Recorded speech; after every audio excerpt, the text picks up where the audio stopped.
Assalamualaikum warahmatullahi wabarakatuh, sahabat pilar Islam.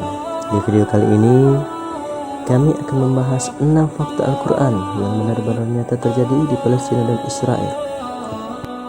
Namun sebelum lanjut ke videonya, jangan lupa like, komen, dan subscribe. Permasalahan Palestina dan Israel semakin menjadi-jadi pasca pernyataan Presiden Amerika Serikat Donald Trump yang menyatakan Yerusalem sebagai bagian dari Israel. Sudah berabad-abad lamanya kedua negara ini bersitegang, bahkan tak sedikit nyawa melayang dan harta benda hilang. Namun hingga kini persoalan itu belum ada tanda-tanda berakhir. Tapi jauh sebelum peristiwa itu terjadi, ternyata kitab suci Al-Quran sudah jauh-jauh memberitahukan konflik Palestina dan Israel. Baiklah, kita akan membahas tentang fakta yang pertama. Fakta pertama, adanya Yahudi yang sadis dan bengis terhadap orang Muslim serta senantiasa melanggar perjanjian Allah Subhanahu wa Ta'ala. Hal ini sesuai dengan apa yang ada di surah Al-Maidah ayat 82 yang berbunyi, "Sesungguhnya kamu dapati orang-orang yang paling keras permusuhannya terhadap orang-orang yang beriman ialah orang-orang Yahudi dan orang-orang musyrik." Al-Quran surah Al-Maidah ayat 82. Fakta yang kedua, adanya kaum muslimin yang terusir dan terbunuh di Palestina karena keyakinan mereka berislam, yaitu orang-orang yang telah diusir dari kampung halaman mereka tanpa alasan yang benar, kecuali karena mereka berkata, "Tuhan kami hanyalah Allah." Quran surah Al-Hajj ayat 40. Al-Quran begitu jelas menggambarkan fakta adanya orang yang terusir dan teraniaya hanya karena mereka teguh memegang akidah mereka. Penderitaan penduduk Palestina hari ini dan sejak setengah abad yang lampau adalah bukti real fakta Al-Quran di atas.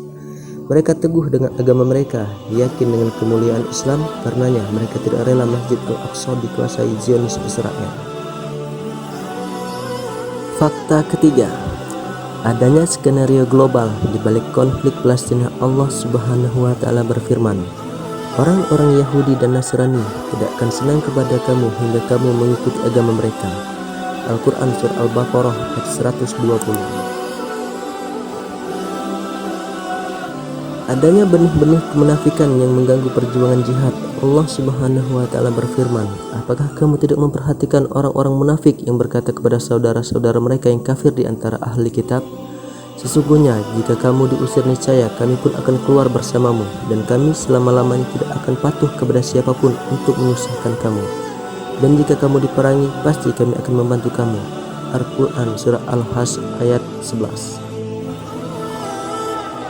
Fakta kelima, ada banyak kaum, namun kaum muslimin lemah tidak berdaya. Ada perubahan besar terjadi pada gaya hidup sebagian besar kaum muslimin pasca tumbangnya kekhalifahan Utsmaniyah di Turki.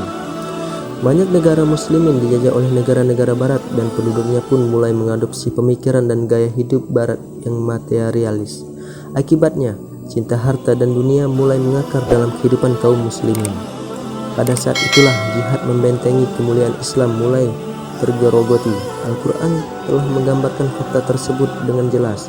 Allah Subhanahu wa Ta'ala berfirman, "Hai orang-orang yang beriman, apakah sebabnya bila dikatakan kepadamu, berangkatlah untuk berperang pada jalan Allah, kamu merasa berat dan ingin tinggal di tempatmu? Apakah kamu puas dengan kehidupan di dunia sebagai ganti kehidupan di akhirat? Padahal kenikmatan hidup di dunia ini dibandingkan dengan kehidupan di akhirat hanyalah sedikit." Al-Quran surah At-Taubah ayat 38. Fakta yang keenam, ada kelompok yang senantiasa mengusung tinggi jihad untuk menegakkan kalimatullah tanpa ragu dan gentar. Allah Subhanahu wa Ta'ala berfirman, "Di antara orang-orang mukmin itu ada orang-orang yang menepati apa yang telah mereka janjikan kepada Allah. Maka di antara mereka ada yang gugur, dan di antara mereka ada pula yang menunggu-nunggu, dan mereka tidak merubah janjinya." Al-Quran surat Al-Ahzab ayat 23. Al-Quran menyebutkan fakta akan adanya golongan yang senantiasa setia untuk memperjuangkan kejayaan Islam, bahkan meskipun di antara mereka banyak yang telah berguguran. Tidak sedikit pun membuat komitmen mereka untuk berjihad mundur dan luntur. Hari ini tidak bisa dipungkiri bahwa Hamas tampil sebagai gambaran real fakta Al-Quran tersebut. Wallahu a'lam bishawab. Assalamualaikum warahmatullahi wabarakatuh.